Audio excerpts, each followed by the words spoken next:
This backwards thing is creepy. So, welcome to another one of our fantastic interviews at Autism Digest. Today, we are super thrilled to have Carol Kranowitz, the author of, let's see if we can get it, The Out of Sync Child. So, this is the third edition, Carol. Um, I noticed myself that the title has changed a little bit. Can you talk about that? Yes. In 1998, the first edition came out. The subtitle was Recognizing and Coping with Sensory Integration Dysfunction. And that term was thrown out for various reasons. And the new term was sensory processing disorder. So that in the second edition, 2005, that was the subtitle. And then now disorder is being frowned upon, because why do we want to do this negative terminology when sometimes there are wonderful things about having sensory differences? So the new subtitle is Recognizing and Coping with Sensory Processing Differences. And SPD still works. You can still use the acronym. But I try to point out in the new edition that, for instance, a child who has auditory over-responsivity, maybe the vacuum cleaner sound or the siren outside bothers him. He may be super sensitive to that, but he also may be sensitive in a way that the rest of us can only envy. He can hear birds sing, and he can sit down and write a concerto based on the bird song. He can understand language. He can. I read an article recently about a I think the word is polylinguist. This man can speak 39 languages or something, and he has autism. He has an ear for it that we can only marvel at. So having differences is not. Let's not put those people in an asylum. We need people with sensory processing differences. So I just tried to change the focus a little bit. And at the same time, one of the features that is useful in my book is the side-by-side stories where, well, you have the book. I have it here on my desk. Yeah, just open anywhere, Lois, and they're side-by-side stories. And that's right. And these continue, I think, to be a helpful little gimmick that I came up with, because when I was trying to explain to parents, when I was teaching preschool, when I was trying to explain sensory processing issues to parents, they were saying, well, it's okay with me if my child doesn't get messy. And I would say, well, your child is one of 18 in the class, and 15 of the kids are really enjoying the working with clay. And your little kid is unhappy because he doesn't want to get his hands messy. And so I thought I was able to help parents see maybe it didn't matter to them at home, but in the larger world, their child was missing out on important experiences that he needed for his academic and emotional and social health. So those little side-by-side stories continue. And I added tons more on autism and ADHD, which I call lookalikes. Yes. Kids are so frequently misdiagnosed. And if we can see that it's sensory issues, there's something we can do about that that's different from what we would do to treat a child with ADHD, for instance.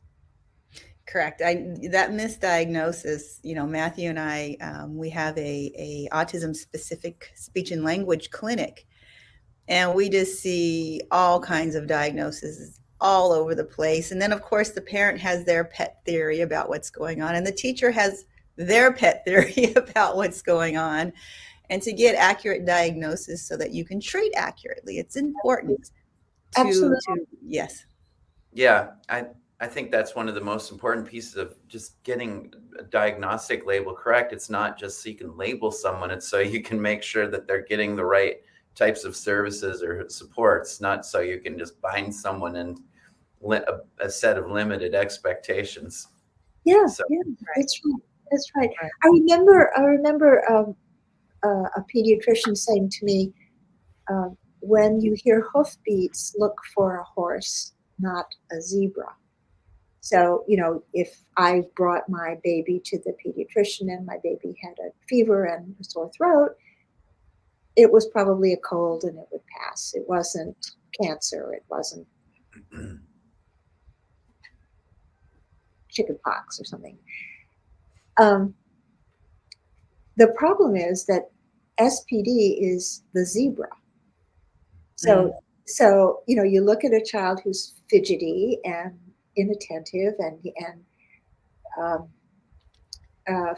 fulfills many items on the list of the ADHD criteria, and you think, okay, well, this kid has ADHD because it's hoofbeats. It looks like a horse, but it isn't. So why we want to prevent children from being prescribed psychostimulants, for instance, when those don't touch the underlying issues that SPD presents. Right. And could quite literally make it worse. Yeah.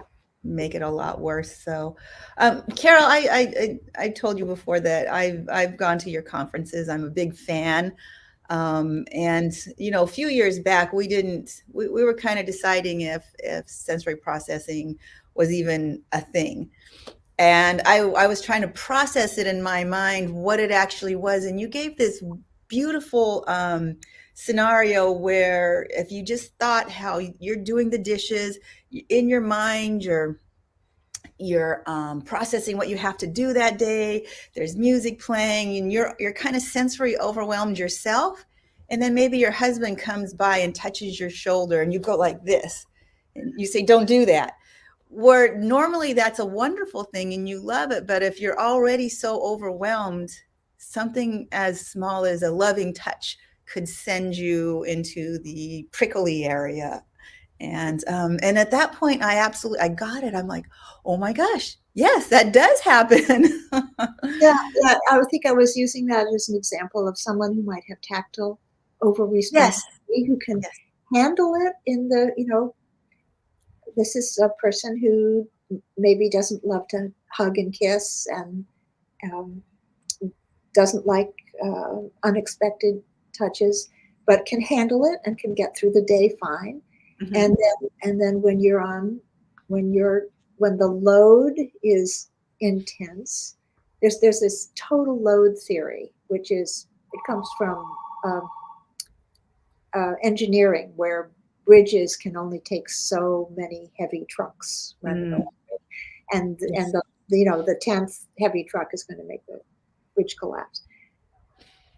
And in our day, we think, okay, I'm getting along, I can handle this, and then along comes this dear person you love, and you love touch under other circumstances, but not now. True. It's true. And that could cause quite a disturbance in the household. Yeah. So we see this with kids too, that they go to school and they can handle the noise, they can handle the proximity of their classmates, they can work really hard to listen carefully to the teacher, to follow instructions, and then they get home and they fall to pieces. And it's safe at home, and so mommy gets all the abuse. Yes. At home. So we see that a lot of times too, that the child's an angel on the street and a devil at home. Yes. Yeah. I've lived through that. Yeah. Lived through that. It's hard for a parent who, work all day, come home, and then your child is also having trouble and striking out at you, and you being the grown up. We have to also go through that and realize that he's not. What's the famous saying, Carol? He's not giving you a hard time. He's having a hard time. Yeah. And I always have to remember that they're not giving me a hard time. He's just having one, and I'm there and I'm safe. So yeah, Right. those are challenging times. So, there's some exciting new research about SPDs. Every time I say that, I'm hoping I'm saying it okay. SPD still works. SPD. It's just differences now. So Yes, I think it's a lot more accurate because, Right. I mean, I think people, like you said, like the sound sensitivity, I think given the right sound or the wrong sound, most people can know what that feels like. So, but then, it just is a broader spectrum of sounds that might be, bothersome, or like you said, tactile sensitive. I would imagine actually, I'm curious, have you seen or talked to parents who have noticed that these, that it's been a little bit more challenging because of the past 2 years, everyone was kind of in a completely different environment. And then the kids had to go back to school after being in a very unnatural kind of setting.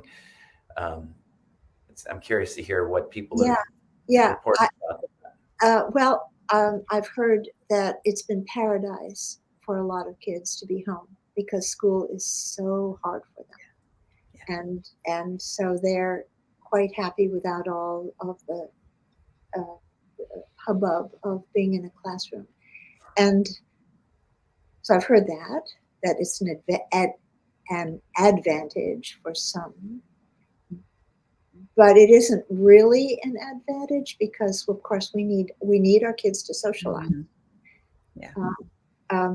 I have heard that learning has plummeted on standardized tests. Kids are way below grade average now in math and reading skills because a year or more of trying to get their lessons on through Zoom it's just not working. We need our children to be in a three-dimensional world. They need to be really handling the materials and being in direct contact with other people.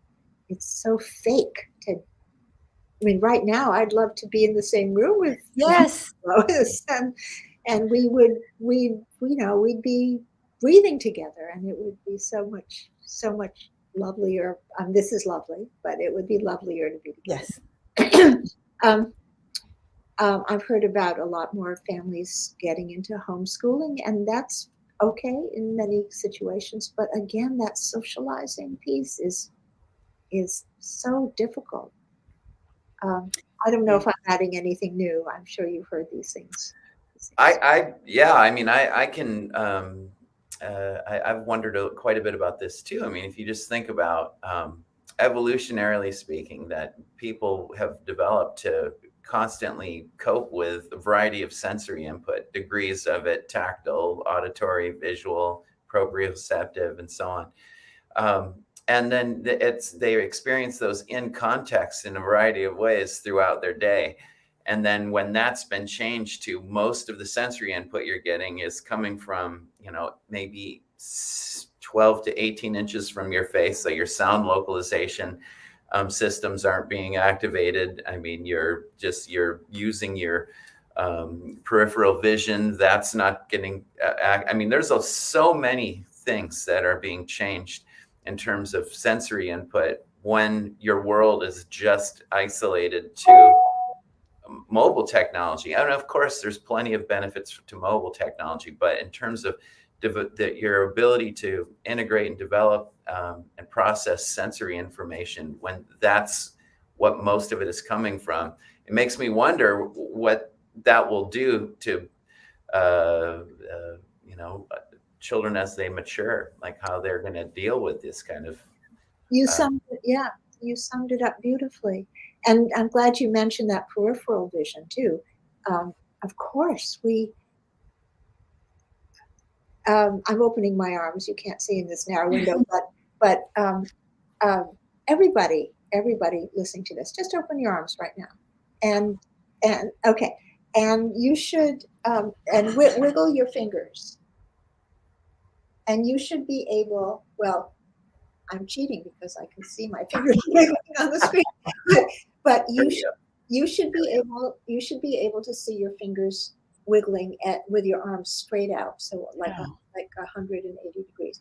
All right, now very young children can actually see more than that because their eyes are a little bulbous, so they can see farther behind. So our eyes flatten as we age, and our peripheral vision comes in. So right now, I have my arms in more where I can see my fingers wiggling. As we age, our vision comes in. So why in the world would we want to shorten our children's peripheral vision? And that's what we do when we make them go to school on a two-dimensional screen. They're losing all of this information, which, think of it in survival as a survival skill. We need to be able to see what's coming at us from all sides. If that's true, right? And so we're narrowing that. Sounds too, the localization that you mentioned, Matthew. The sound is coming directly at us, and we're not in this sphere of sound anymore. I remember, 25 years ago, listening to a wonderful author and speaker, Jane Healy. She wrote Your Child's Growing Mind, which was it is still a knockout book. And she was talking about the research on children's brains, and this was in the 90s and the 2000s, way back when, where autopsies on children, autopsies on their brains, was showing that their occipital lobes tended to be larger than a generation earlier. Now, the occipital lobe is at the back of the head, and the visual information comes in and goes to the back of the head. And she was sending up alarm signals saying, this is because kids are watching TV so much.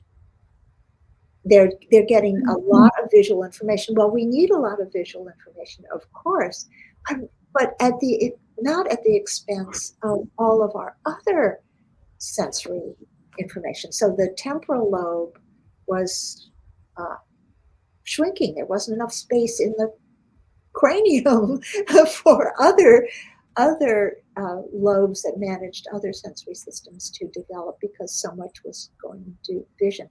Think what our kids' occipital lobes look like now. I mean, wow, yeah.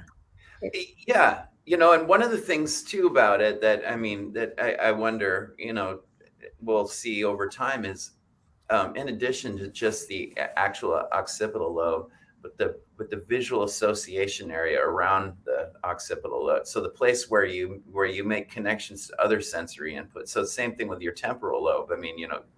Wernicke's area where you process sound, that's connected to other parts of the brain where you create more associations.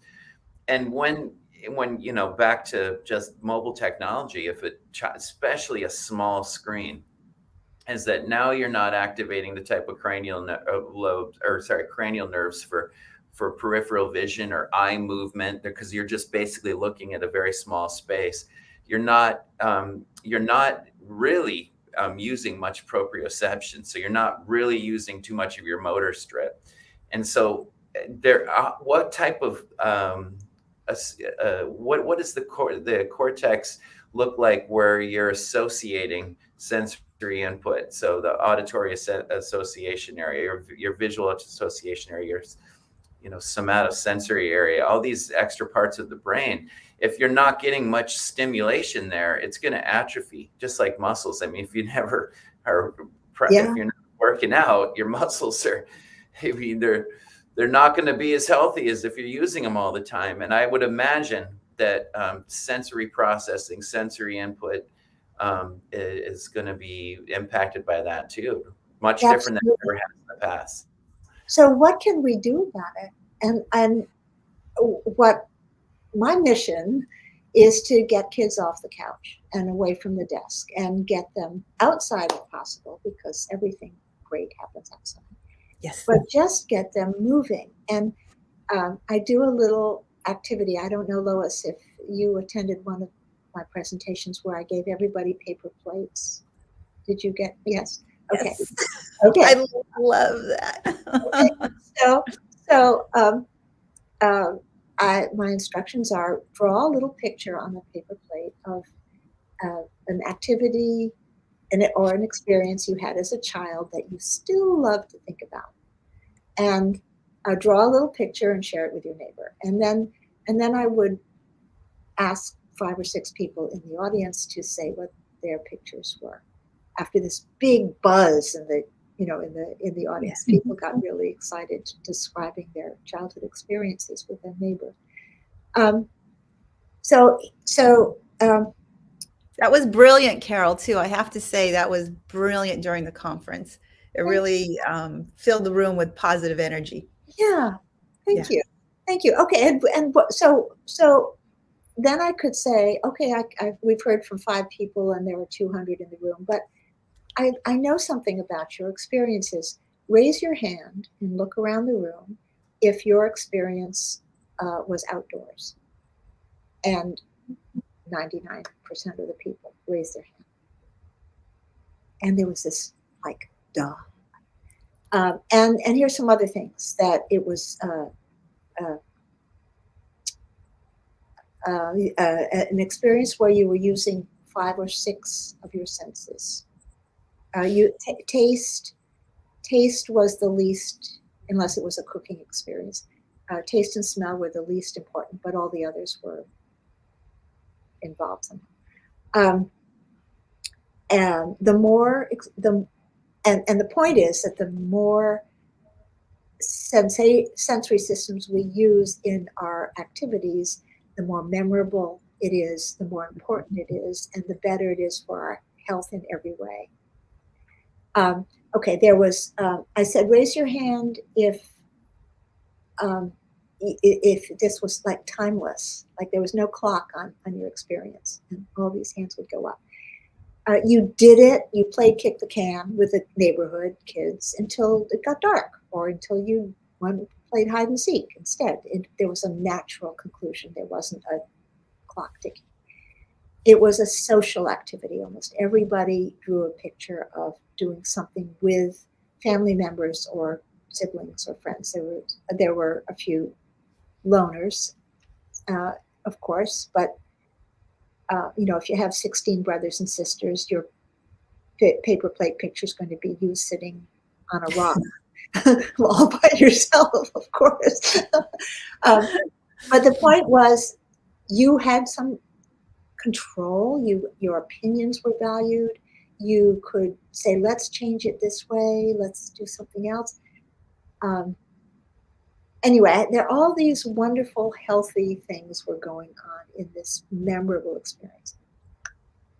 And I said, did anyone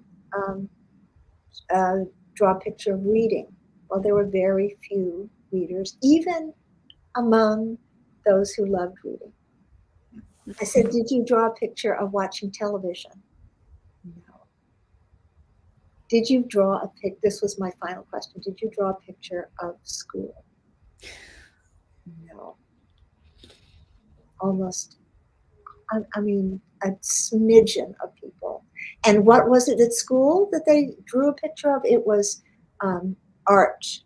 It was drawing painting a picture or something. But classroom interaction was never in my experience on a plane.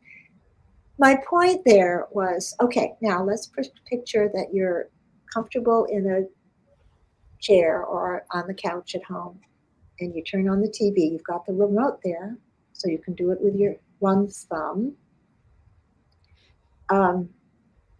What sensations are you using? And it's sensory and auditory.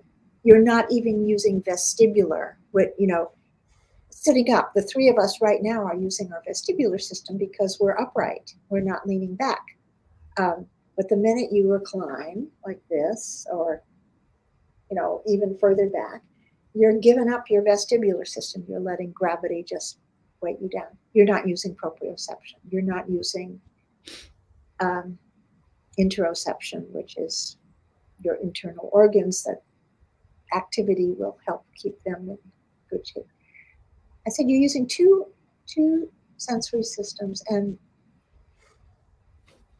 is that what we want? So no, we want our kids outside. And so here, you probably have questions to ask, and I'm just talking.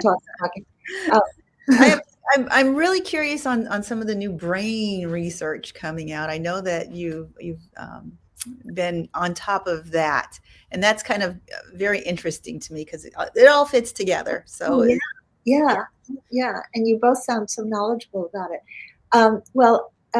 There's some wonderful research. Elisa Marco is one of the neurologists. She's in San Francisco with Cortica Center, I think is the name of the organization she's with now. She also works with the UCSF, San Francisco. And her research is showing using fMRIs, functional MRIs, showing the brain lighting up when there's sensory input that does not light up otherwise. And she's showing the differences between kids who have autism and kids who have SPD, and sometimes that overlaps. But there also there are differences, and ADHD differences. So you can actually see what's blue and what's red in the brain, and the evidence is right there. I mean, you can't be a naysayer anymore and say that sensory processing issues are a yuppie disease. It's not just something that parents make up. It's real. It's real. Yeah. Physical. That's great. That's great because you're right. I can, again, a few years back when I was just getting, more than a few, but we're not going to say, into this. Yeah, that was, kind of a line you didn't, a gray area. It was a gray area. You knew what the kids were going through. Anyone who spent any time with children, either with autism or sensory processing disorders, we can see it, because we've spent the time, we've been hands-on the floor, so to speak, many, many, many times. But there was still this big gray area. You weren't allowed to say it. You weren't allowed to put it in your reports, because it wasn't proven yet. Yeah, right. And still, it's not. Many of the categories of sensory processing problems are not in the DSM-5. Over responsivity or modulation problems are in there, but there are also discrimination issues where, for our listeners, if you have a sensory modulation difference, subtypes are over responsivity, and this is the kid I call the avoider. There's under responsivity. I call this kid the straggler, because it's like, what? You better yell at me before I can really hear what you're saying. And there's the craver, the kid who's almost addicted to sensation, who just needs more, louder, bouncier, faster. Yeah. And then there are discrimination problems. So a person can have a modulation issue and a discrimination issue, or they can be separate. Discrimination problems are the inability to judge among and between sensations in the same sensory system. So a good example is you can't discriminate grape jelly from orange marmalade by taste. Maybe I should not say, maybe marmalade and jelly don't feel the same either. All right. Anyway, you get things mixed up. You pick up two buckets, and you can't tell that one has water all the way to the top and one is half full of water. You have difficulty getting the buttons into the right buttonholes, or you don't. I remember a little kid at nursery school where I taught who never took his jacket off. And we played outside vigorously in the cold, and then we'd come in, and the kids everyone had his or her own hook, and coats went on the hooks, and this child would keep his coat on, and he'd get flushed and uncomfortable, and he required the intercession of a teacher to say, Timmy, it's time to take your coat off. He didn't get it. So that's big, but it's not in the DSM-5. Okay. What were, like, I'm curious with some of the fMRI findings, did they show like hypostimulation in the thalamus, or what were the areas that were responsible for possibly not, I don't know. Sorry, Matthew. But if you Google Elisa, Elysa, Elisa Marco, like Marco Polo, her research will pop up, and you'll see some of the stuff. But I'm sorry. I'm curious. I'd like to read that. I'm putting this in our chat so folks can see it and go Google her also. Okay. All right. So there's a disconnection in kids with autism in the brain, that information comes in and it doesn't connect to other brain parts, or it's very slow in getting those connections. And that's true with sensory processing too, but I think it looks different. Mm-hmm. But let's remember that I think everybody with autism has SPD. And I've talked to Temple Grandin about this, and she says, oh, definitely. She says sensory issues, especially over responsivity, sensory issues are the biggest challenge for people with autism. And I said, well, sometimes I hear 80% or 70% of people with autism. She said, no, it's 100%. And she was quite emphatic about that. Yes. Not everybody with SPD has autism, but everybody with autism has SPD. Would you agree with that? I'm going to agree. I mean, I've worked with hundreds of thousands of families and kids, and I'm going to say, in my experience, yes. Now, it was not a formalized research study, but every kid that I met on the spectrum had SPD. Yes, one way or another. Hyper, over, under, modulation, grading, hearing. It's there. It's there. Right. And you can have a combination, which makes it.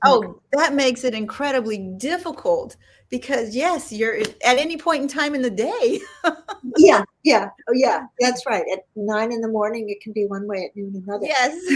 because there's interoception. We have to remember what's going on in the tummy, and it can be hunger that's making something that was okay 2 hours ago not okay now. Right. And I'll tell you this funny story. I had 2 of my grandchildren over to play. They were at that time 6 and 4. And my basement was a lot of fun when the children were small. And I had a big crash pad, and you could get on the couch and jump onto the crash pad, which was a duvet filled with pillows. And so jump on. And I had dress ups, and I had suspended equipment from a doorway. So there was a platform swing and a hammock. And all right, so the kids loved to come over, and they came around 10 in the morning, and my son went off to do errands, and they were having so much fun. Okay, so my granddaughter picked up a doll and started to look at the doll. And the grandson came over and yanked it from her hands. And he had never had any interest in this doll before. And she yanked it back, and they had a fight. And I said, okay, Carol, you know what to do with children. Irritable. Tactile. Let's do tactile. So I opened the chest with the dress-ups, and I'm pulling out the velvet and the crowns and the tiaras and here, let's play with these dress-ups. This is going to be really interesting. No. Wah, wah, wah, wah. Okay, vestibular. So I hook up the platform swing, and I say, come on, you love being on the platform swing. I'll push you gently. And wah, wah, wah. Okay, I get out the stretchy, I had body socks. These are made by Dynamic Movement, and you get inside this spandex thing, and you can push it. So I'm thinking, stretching and deep pressure from this wonderful, comforting fabric. Wah, wah, wah. So I just didn't do. Okay. The front door opens. My son comes back. He hears this crying, and nobody cries at my house. Okay. And there's crying and crying. He's running down the basement stairs. Mom, what's wrong? And I said, I just don't know. I've tried tactile. I've tried vestibular. I've tried proprioceptive. And he goes, have you thought of interoceptive? They're hungry. So, the expert didn't know what she was doing. But that's how things can change. So we always have to have on our sensory goggles, and ask ourselves, what sensory, okay, my kid's behavior is falling to pieces. What sensory issue might be bothering him? It may not be bothering me. I love the big booming drums at the 4th of July parade, but maybe my little boy doesn't like that kind of thing. Mm-hmm. Or another question, and it's harder to answer because it's hard to see what is not there in front of you. With your goggles on, your spectacles on, say, what sensation is my child needing? What's missing? And often it's some physical activity. He's been sitting too long. Yeah. And then the third question is, what does my child do for himself? What's his self-therapy? Does he scrunch down and squeeze himself? Does he bang his head against the wall? Does he chew on his cuffs? What's he doing as to show that he's anxious, or to show that he's doing something to reduce his anxiety? And we can take a clue from a lot of those self-therapy activities and channel them and make them appropriate, like give the child a bagel to chew on if he's looks like he needs to chew on something, or a P's and Q's. Do you guys use those? Those those things shaped like P's and Q's that you can chaw on and you cannot destroy them. Right. Yeah. No, those are wonderful. We have a whole drawer full. I have everything from, I got it right here, rulers that you could chew on. This is an actual ruler that is very chewable. So we get very creative, because, it's functional, number one, and it doesn't draw too much attention, where a P and a Q, as they get older, kind of draws a little more attention. But a ruler, they can kind of and it's not too bad. So we've sourced so many things, and there's so many wonderful people out there, Carol, doing so many wonderful things that it makes this possible. I know people making sensory clothing for children, and they're really stylish, very amazing. I absolutely love it, with them in mind. They're not tight, they're just loose and yet still look good. So wonderful. And no seams and no No, No yeah, tags, no correct. tags. Yes. Oh, those drive me crazy, and I don't have Yeah. sensory processing challenges. Right, right. It's brilliant.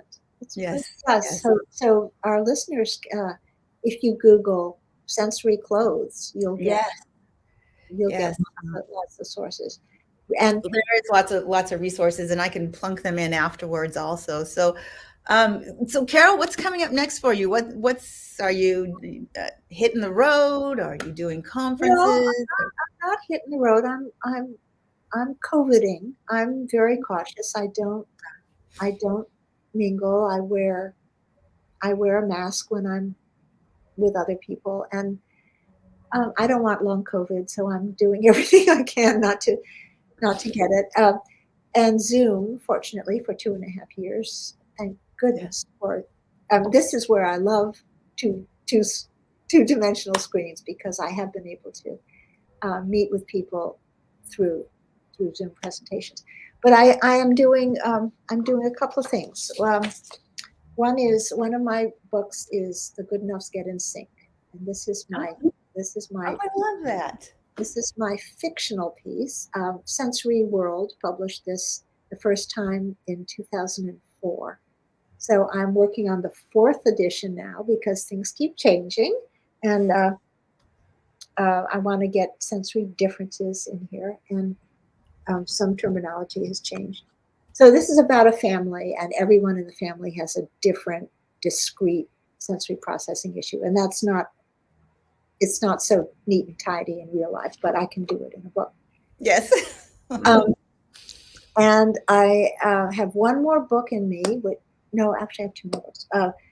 Uh, um, the sequel to this is Grammy Good Enough Gets in Sync, and the parents are planning a long weekend getaway from their kids, and the babysitter can't come, so they have to call on Grammy.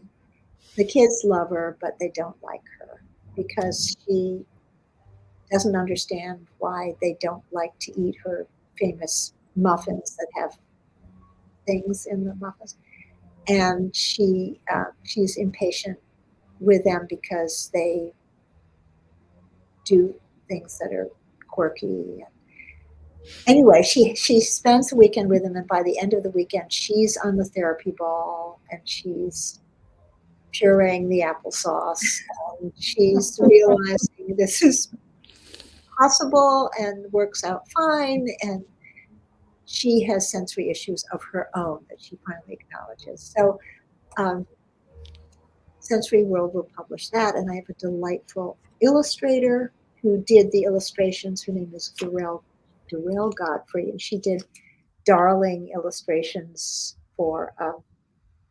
Oh, yes. for the InSync activities. Okay, Oh, so very nice. Very nice. yeah, and then Joy Newman and Joy Newman wrote this with me, Growing an InSync Child, and the InSync activity cards and card book, and the calendar. I love the calendar and the cards. They Yeah, make it so easy. right, Easy, easy. Yes. right, right. And this book has some uh, explanation, but it's really an activity book. It Mhm. has tons of its own activities. 50 activities in the book. All right, so Joy and I are going to write another book. It started in our minds to be a handbook to help people figure out how to do these InSync activities easily at home, at school, and it's evolving, and we want to get our whole philosophy into it. So that's the next thing, and it it just keeps going. There's always something new. It sounds great. I would love to put some of those little activities on our website and social media and just show how easy it is to How spend easy. how fun it is actually, not just easy, but literally fun. I remember doing some of the activities with you in your presentations. We had fun. So this is not something where it's going to be drudgery, like, oh, come on, we got to go do this stuff. It's like, yay, it's time. Let's go.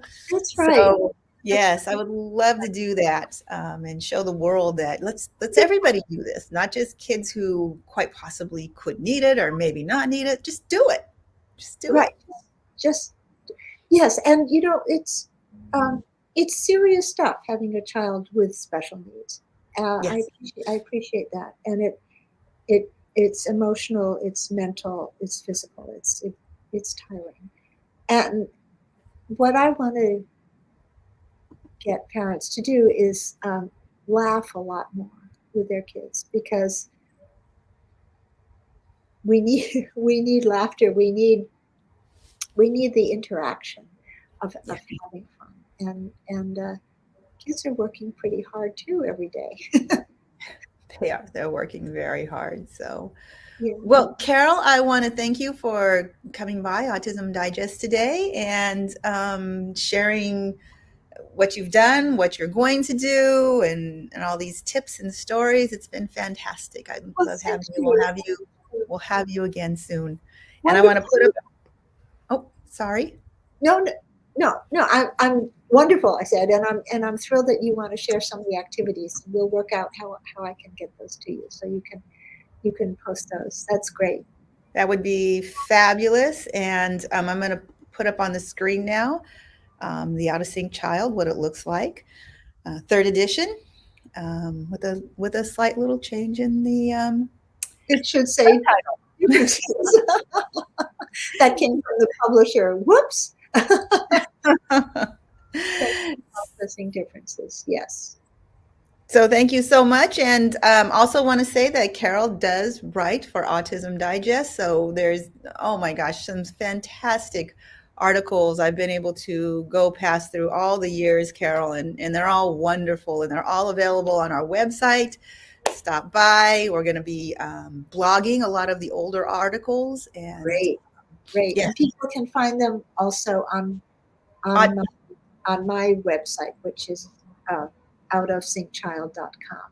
Yes, I think I've already put that in the comments. So if you want to find it, it's in the comments, and we will put it in the blog. And Carol's easy to find. Good, great. Thank you, Lois. Thank you. Yeah, thanks for coming and speaking with us. Truly a pleasure.